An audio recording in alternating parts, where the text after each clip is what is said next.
Hello, Aries. How are you? Today is Saturday, December 9th. I keep wanting to say September. I don't know what's wrong with me. Saturday, December 9th.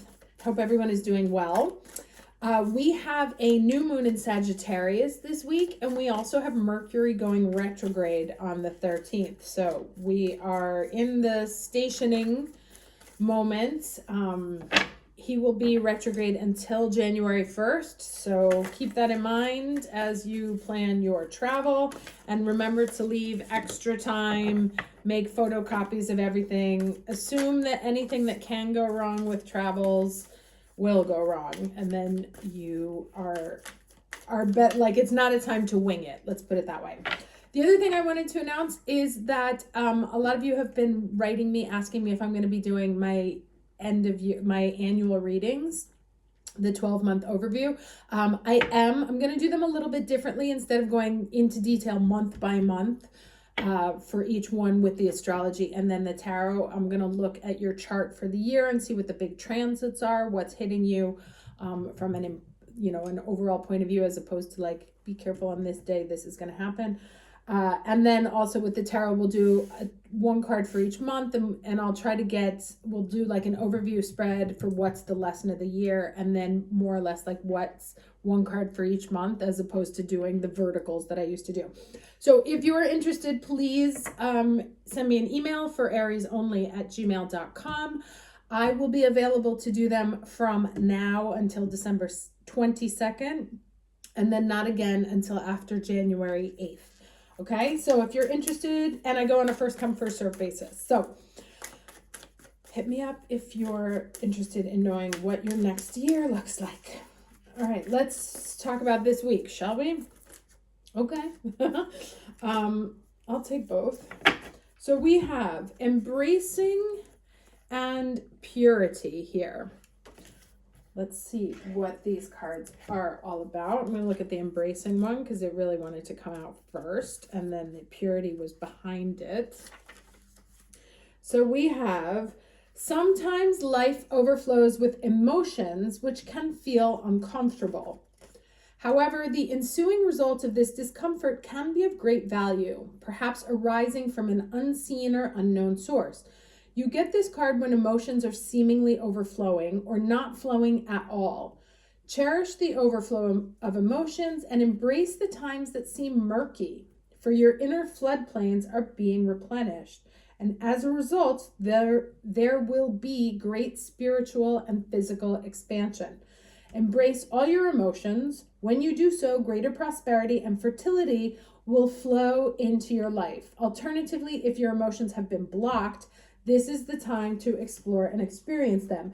And while I was saying this, I kept getting Taylor Swift's Clean off 1989 in my head. So have a listen or a look at the lyrics there. No matter what is, and the purity card. So no matter what has happened in the past, everything can be fresh and new again. The purity of your soul is shining through everything that you encounter. You are entering into a period of grace. Simply open your heart and know that the best is yet to be. The past does not need to equal the future. Your future can be and will be shimmering, sparkling, and bright. Old limiting patterns are dropping away, right? And that was this card was really talking about embracing your emotions, that somehow through letting things flow, letting things come out, releasing things, that you have the ability to be reborn, creating a brand new slate for things to come in, and that you are releasing old, especially with the Chiron and Aries, you are releasing old patterns from the past, and that the past does not have to dictate the future. You can make different choices and get different outcomes. Recurring challenges are releasing. This is a time of redemption, forgiveness, and holy healing. Very nice. Now let's go to after that niceness, let's go to the challenge.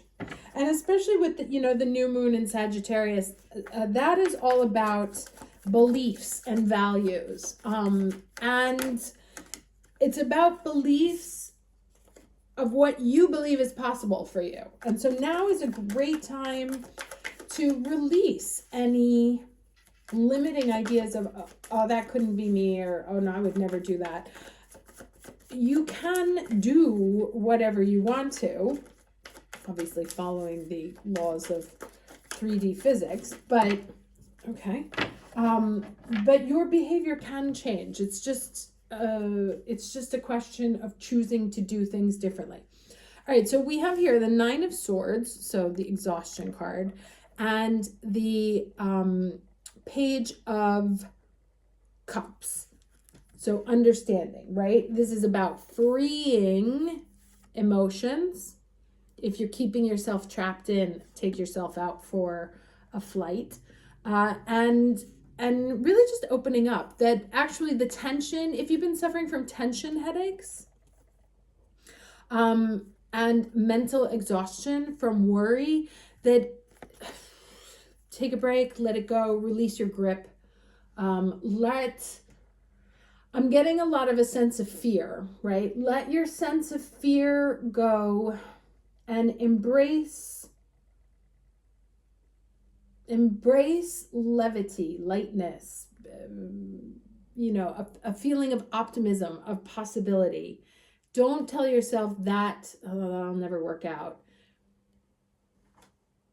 Allow yourself to spend time, if for no other reason, just to give your energy a break from this, to spend time in imagining what would make me feel light as a feather, what would make me feel free, what would freedom look like to me, and allow that energy to, and here we have the dark and the light, right? These are both kind of mimicking themselves.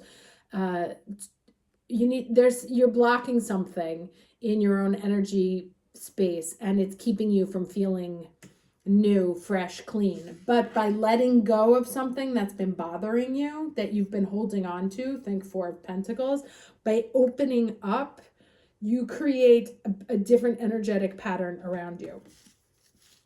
All right, let's get the lesson.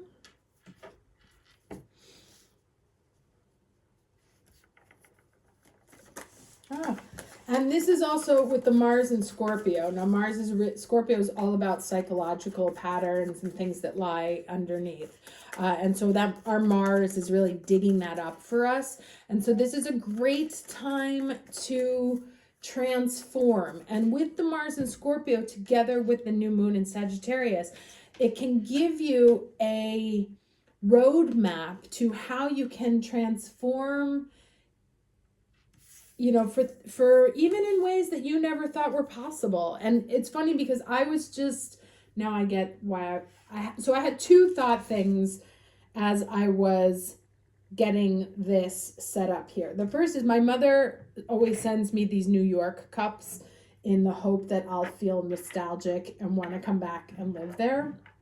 And I was thinking about it. And when I was a teenager, I grew up in New York. I went to college in New York. And if you had asked me, are you ever going to leave New York City? I would have told you that you were a crazy person. Like, I was ride or die for New York City. And then I got the opportunity to work in Italy. And when you remove yourself from what you've been conditioned to believe for so long, and you see things from a different perspective, you're like, oh my God, like what? And I worked in Italy for 2 years. I went back to New York again. I was there for 9/11. And then after that was over, I moved back to Milan, to Italy, and I've been here ever since. But there was a time in my life where I thought it was absolutely impossible for me to live anywhere other than New York. And now I think that I would be insane to move back there. And the other thing is, I was also a very big party girl for most of my life.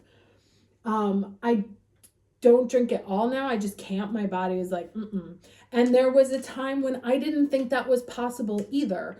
So what's really been happening, and it happens through causing you tremendous discomfort, right? Because we only change things when we don't feel good. So wherever you're not feeling good is where the universe is asking you to change your patterns and believe that there is something better on the other side of what you have thought was impossible. Okay? All right, let's get the lesson.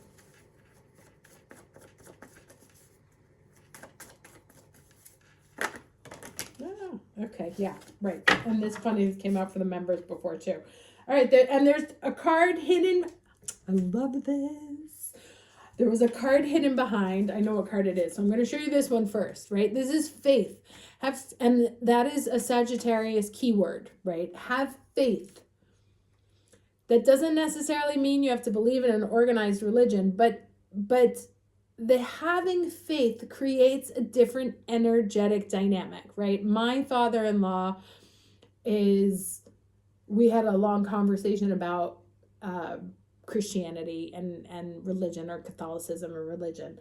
And he was saying, he's like, I don't go to church. I don't, I'm not a practicing Catholic, but he's like, I need to believe in something bigger than me because it gives me a breath of fresh air from this. So, and so he and I have debates over universe, astrology, whatever. But we both believe that there is a higher power. One, because I've seen it in my own life. He's seen it in his own life. We have different names for what it is. There's lots of different names for gods. But there is an energy that we can tap into that does make the chaos look like order, right? There is order in the chaos. And actually, if you look at the butterfly theory, there literally scientifically is order and chaos. Now, this means, and look, you see the trio, the triumvirate there. Have faith that the things that you were told, the things that you were conditioned to believe, like the gossip, the shit that they've been telling you, the Mercury-ness, right, that's been hiding behind this is like Mercury, this is like Gemini and Sagittarius right here. Mercury is going retrograde. There is a new moon in Sagittarius. That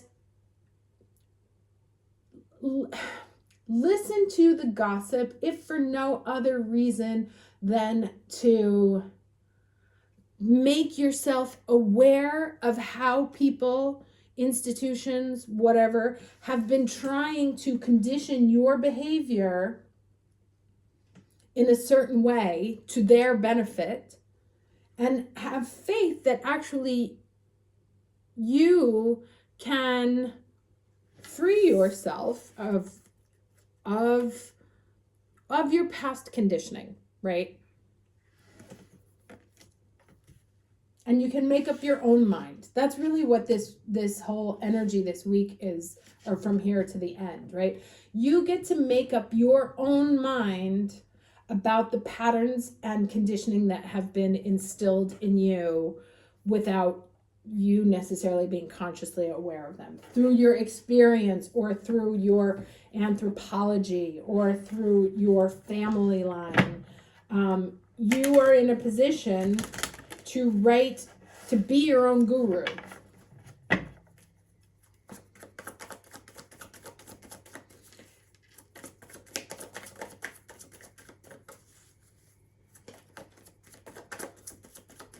Okay, let's get 3 cards, please, for the week.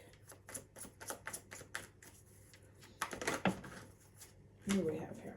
All right, so the 2 of Wands, right? And this to me, because I was as I was looking at these cards, I was remembering, and I've said this in the last couple of weeks, it's not black or white thinking. There's a third way, right? Here's the 2 pillars of no, I'm right. No, I'm right. And it's well, actually, if you investigate a little bit more, you find your personal interpretation or your belief, how you see the world.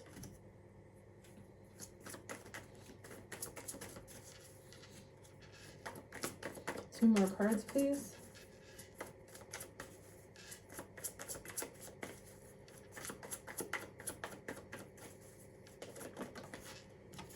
All right, yeah, 5 of Swords, 5 of Cups. So there's some sorrow there. sorrow and loss, sense of sorrow and loss, or feeling like you've been betrayed, you've been let down, you've been lied to. There's that 3 again, and we have the 3 here.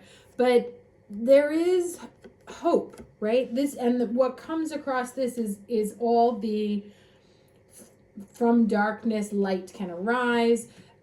Even if you've been in a prison of your own mind, you can free yourself. This talks about possibility and opportunity, which are also Sagittarian words.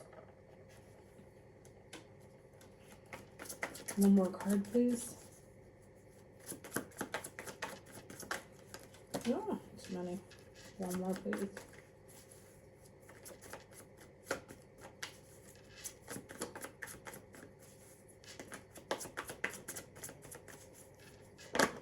All right, 2 of Swords.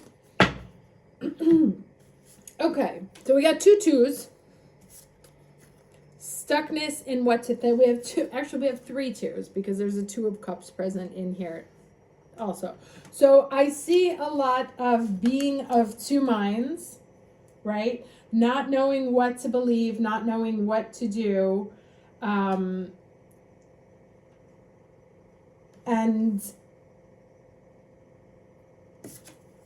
this card is the one that offers the clue, right? Like, here's all the 2 pillars of everything. It's in opening up a world of possibilities, right? In Italian, I can't remember the name of it, and I wanted to Google it, but my phone's there. But it's like, there's a saying that says, like, between the first and the second wins the third, right? That there's a third option, and that the world is not black and white. And that's why there's all these 3. The 3 keeps coming up, the triumvirate. There is a third possibility. Things are not black and white. And there is opportunity if we're willing to see it. And if we're willing to see release ourselves from a prison of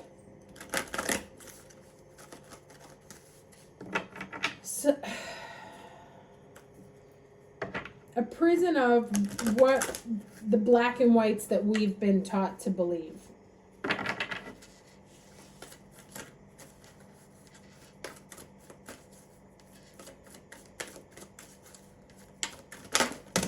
Okay. I'm going to take just this one and the other one that fell on the floor face up. This is my Mercury deck. I like to use it when we are entering into Mercury retrograde. So we have 2 here. The scrying mirror, which is about projection, and then the fortune cookie, which is fortuitous. I'm going to read the scrying mirror. Okay, and it says you currently desire something so strongly, your focus is completely blinkered, and you cannot see the pitfalls that might come from achieving your goal. Oh dear. The scrying mirror card reveals that your obsession for possession has blinded you to some negative aspects of your goal. It's vital to be completely clear about what you wish for, lest someone, including yourself, is harmed in the process of gaining it. Monitor your thoughts and words at every moment, as what you give out will come back to you. Threefold. There's that 3 again. Gaze long and deep within, intending to truly understand your ambition. When you recognize that everything that happens is merely your projection, your focus will change, and the reflection of the love in your heart will dazzle others and ultimately yourself. Now here's the incantation. Ready? My heart is finally set free, right? And that's what both of these talked about. From thoughts of how I must have it be. Mirror, mirror, as I scry, I see my one true love, and it is I. So the other divinatory meanings here are: be careful what you wish for. You must learn to love yourself before you can truly love another. An unhealthy behavior or obsession does not serve you. Dig deeper to uncover the truth, and someone is projecting their doubts and fears onto you. Okay, that kind of resonates with the rest of it. Now let's read this other one, fortune cookies.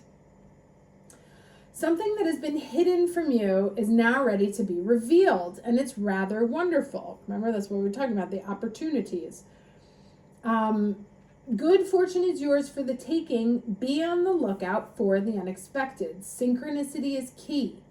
This is your moment, so don't be shy to show your achievements to the world. Be proud of your success and release any worries about what others might think. This keeps coming up as well, right? Others' perceptions, others' thoughts, you thinking for yourself, releasing yourself from a prison of others' perception. You could be their inspiration. This message marks a good omen for all involved, so enjoy every moment knowing you are totally blessed and will continue to be so as you put your all into everything you do. So it says here, the incantation, fortune comes in a disguise. So look about with lucky eyes, which is funny because I was staring at this card. They're like, what are the two different colors trying to tell me, right? There's the lucky eyes. A rare occurrence, strangers speak, points towards a lucky streak. So having some faith, opportunities, right? Not dwelling on the past, freeing yourself from what the existing options are, staying open. Okay, a surprise is on its way. A big win is at your fingertips. You have the Midas touch right now. A chance meeting answers questions. A great offer will be made. Notice synchronistic occurrences. Help is at hand. This is your lucky break. Lovely. Okay, keep in mind, as I said, Mercury is going retrograde on the 13th. Back up your computers. Check your emails, because he's also going to be going over the galactic center in Sagittarius once again. And that loves to make secrets fly out. So make sure that you have your ducks in order there. Okay, I hope this was helpful. Wishing you a lovely week. Take care.